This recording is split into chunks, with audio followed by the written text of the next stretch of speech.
तालीम और सेहत अवाम की बुनियादी जरूरत ही नहीं, अवाम का बुनियादी हक भी है। नई असेंबलियां आईनी तरमीम के तहत तालीम और सेहत को सूबों के दायरे इख्तियार में दे देती हैं, इस ख्याल से कि सूबाई हुकूमतें बेहतर तौर पर इन अवामी मसाइल से निमट सकेंगी। क्या ये तजर्बा कामयाब रहा या सूरत हाल पहले से भी ज्यादा खराब हो गई? तालीम पे जो फेडरल हुकूमत खर्च करती है या सूबे खर्च करते हैं वो हमारी ज़रूरत से कम है। सेहत का भी यही हाल है। आप देहातों में चले जाइए तो आपको सेहत की सहूलतें बराए नाम बल्कि कभी कहीं भी कुछ भी नज़र नहीं आती, और इस पे मेरा ख्याल है पैसा ज़्यादा खर्च करने की ज़रूरत है। उसके अलावा जो दानिश स्कूल बनाए हैं वो तो एक नई क्लास क्रिएट करना है। पहले तो आप मौजूदा स्कूलों को ठीक करें, उनको ठीक करने के बाद दानिश स्कूल बनाइए। लेकिन हमारे यहाँ सिस्टम को बेहतर करने के लिए बजाय हम सिस्टम को बाईपास करके नया नमूना कोई क्रिएट करने की कोशिश करते हैं, तो वो एक दुरुस्त अप्रोच नहीं है। मैं समझता हूँ कि ये फ़ैसला ही गलत हुआ है।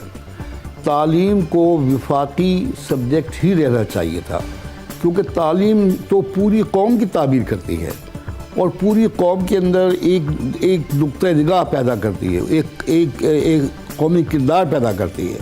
इसलिए उसको तो विफाक की सतह ही पर रहना चाहिए था। 5 साल पहले नई हुकूमतों की तरफ से बड़े बड़े दावे किए जाते हैं। आवाम को महंगाई से, गुर्बत से और बेरोजगारी से निजात दिला दी जाएगी।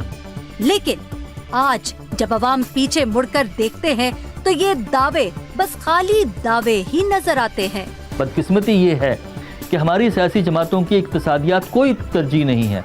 आप सियासी लीडरों के टीवी पे प्रोग्राम देख लें, सियासी लीडरान जो जलसों में तकरीरें करते हैं वहाँ ये तो कहेंगे कीमतें बढ़ गई, गुर्बत बढ़ गई, लेकिन ये जो कहा जाता है वो सिर्फ हुकूमत को बुरा भला कहने के लिए कहा जाता है। लेकिन तजवीज़ क्या है इक्तिसादियात को बेहतर करने की, वो नहीं है। और इक्तिसादियात का मसला इतना शदीद है कि जब तक तमाम सियासी जमातें मिलकर काम नहीं करेंगी इक्तिसादियात बेहतर नहीं होगी, चाहे कोई पार्टी भी पावर में हो। जब ये हुक्मरान आए थे उस वक्त बैरूनी कर्जा मुझ पर और आप पर, पूरी कौम पर 33 अरब डॉलर का था।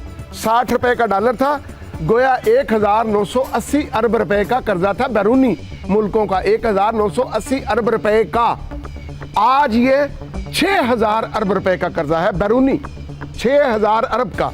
और अगर अंदरूनी 9000 अरब का लिया जाए तो जब ये आए थे तो कुल कर्जे मिला के बैरूनी और अंदरूनी कोई 5300 अरब रुपए के थे, आज वो 15000 अरब रुपए के हैं।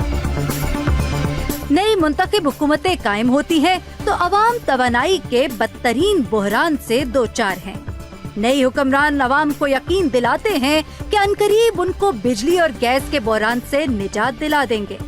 लेकिन सितम ये है कि पिछले 5 साल में बिजली और गैस का बहरान कम या खत्म होने के बजाय मजीद संगीन हो जाता है। वक्त के साथ एनर्जी की, बिजली की, गैस की जो है ज़रूरत बढ़ती है, इंडस्ट्री में बढ़ती है, लोगों को बढ़ती है, आबादी बढ़ रही है। लेकिन यह है कि हुकूमत इसको सही महीने में चला नहीं सकी है। इसमें हुकूमत की मिसमैनेजमेंट है कि उन्होंने कोई इतना ज़्यादा काम नहीं किया। और सबसे बड़ी इसकी नाकामी ये है कि ये पहले डेडलाइन दी गई कि 2009 तक सब कुछ हो जाएगा, लेकिन कुछ नहीं हुआ। 2009 क्या 2013 आ गया है।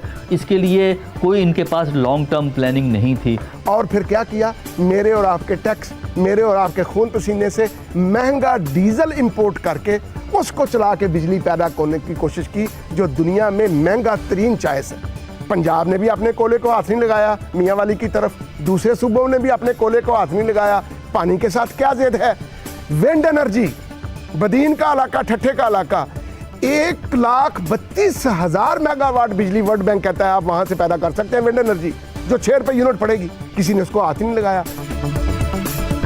आम इंतखाबात के बाद 2 बड़ी पार्टियां मिलकर हुकूमत बनाती हैं। तवक्को ये है कि ये पार्टियां जो माजी में एक दूसरे की सख्त तरीन हरीफ रही हैं, इस बार अफहाम तफहीम से काम लेंगी। दोनों पार्टियां इस अहद की तजदीद भी करती हैं, लेकिन बदकिस्मती से ये तवक्को भी पूरी नहीं होती। ये एक बड़ा महदूद अरसे का, चंद महीने का तजर्बा था कि दोनों बड़ी पार्टियां एक साथ काम कर रही हैं, जो कि अच्छी बात थी। लेकिन बदकिस्मती से वो इसलिए नहीं हो सका कि बुनियादी तौर पर ये जो पार्टियां हैं दोनों, ये एक दूसरे के मुखालिफ हैं, एक दूसरे को सियासी राइवल या सियासी मुखालिफ समझती हैं। और उसकी वजह से इनमें झगड़ा होना कोई हैरानी की बात नहीं। दूसरा ये है कि दोनों बड़ी पार्टियों में कुछ ऐसे लोग मौजूद हैं जो दूसरे के ख़िलाफ़ हैं। एन में ऐसे लोग मौजूद हैं जिनको पीपल पार्टी बिल्कुल पसंद नहीं। पीपल पार्टी में ऐसे लोग हैं जो एन के साथ काम करना नहीं चाहते, जिन्हें हम हार्ड लाइनर कहते हैं। तो उसकी वजह से जो इनमें अगर करीबी ताल्लुकात होंगे बीपी में, पीएमएल एन में और पीपीपी में, तो वो कोई देर पा नहीं होंगे। बुनियादी तौर पे ये एक दूसरे को नीचा दिखाना चाहते हैं और उसकी वजह से इनकी दोस्ती मुस्तकिल नहीं हो सकती। आपको याद होगा कि जरदारी साहब जो उस वक्त पीपल्स पार्टी के बन चुके थे, चेयरमैन को चेयरमैन बन चुके थे, उनके दरमियान और नवाज शरीफ के दरमियान बुरबन में एक मुआहदा हुआ। लेकिन जब उस मुआहदे पर जरदारी साहब ने ये कहकर ख़त तनसीख फेर दिया कि भाई सियासी मुआहदे तो ऐसे ही होते हैं, ये ना कुरान होते हैं ना हदीस होते हैं, ये तो होते ही रहते हैं। तो उसके बाद से फिर वो जो एक जज्बा था साथ चलने का, उसमें कमी आई। हमें वो 80s की नज़र भी आई जब बहुत ज़्यादा एक दूसरे पे इल्ज़ामात इन्होंने लगाना शुरू किए, ज़ातियात पे हमले भी हुए। लेकिन उसके बाद मेरा ख़्याल है कि अब एक एहसास है कि अब आवाम थोड़े ज़्यादा बाशऊर हो गए हैं और ज़ातियात की सियासत को वो ज़्यादा पसंद नहीं करते।